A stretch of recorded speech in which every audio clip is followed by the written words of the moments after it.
নমস্কার বন্ধুরা, আজ আপনাদের জন্য এক সম্ভার এনেছি, শিল্প সম্ভার, যেটা হচ্ছে চিত্রশিল্পের সমাহার একত্রে রয়েছে। আর এটা কলকাতা জাদুঘরে আমাদের ইন্ডিয়ান মিউজিয়ামে এই সমস্ত সম্ভারগুলো অবস্থান করছে।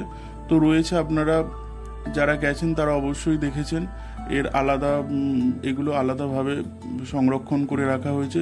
এগুলো বিভিন্ন যুগের আছে, অনেক সমসাময়িক চিত্রশিল্প তো রয়েছে অনেক যুগে, যেমন হচ্ছে মুঘল যুগ, পাল যুগ, সেন যুগ। মুঘল যুগের চিত্রকলাগুলো সত্যিকার অবাক লাগে, সমস্ত যুগেরই যদিও খুব অবাক লাগে দেখে যে এই এত সুন্দর তখনকার দিনের কাজকর্মগুলো ছিল।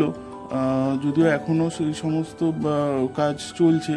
তো এতে অনেক মিনিয়েচার কাজও যেমন দেখতে পাওয়া যায়, কিছু আধ্যাত্মিক থেকে শুরু করে, তারপরে সমসাময়িক কাজও যেমন রয়েছে, যামিনী রায়, রবীন্দ্রনাথ ঠাকুর, অবনীন্দ্রনাথ ঠাকুর এনাদের সমস্ত রয়েছে। তেমনই মুঘল যুগ বা পাল যুগ, সেন যুগের সেই সমস্ত চিত্রকলাগুলো যেগুলো আমাদের সত্যি অবাক করে।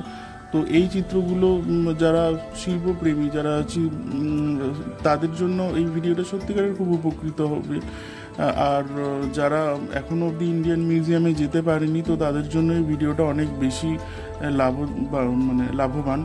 আর কারণ হচ্ছে এই ভিডিওর মাধ্যমে কিছুটা চাক্ষুষ দেখা যেতে পারে, তবে সামনাসামনি দেখার একটা আলাদাই তার মজা আর একটা আলাদা অনুভূতি। সেটা কখনো আপনারা বা আপনাদের ছোটদের কখনো একদিন এই ইন্ডিয়ান মিউজিয়ামে নিয়ে গিয়ে সামনাসামনি এগুলো দেখাতেই পারেন।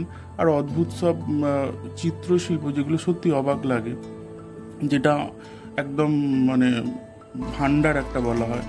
তো সেই সমস্ত শিল্পগুলো একসাথে দেওয়া রইল চিত্রশিল্প। আর সবশেষে বলি, যদি ভিডিওটা ভালো লাগে অবশ্যই সাবস্ক্রাইব করবেন, কমেন্ট করবেন আর শেয়ার করবেন। ধন্যবাদ।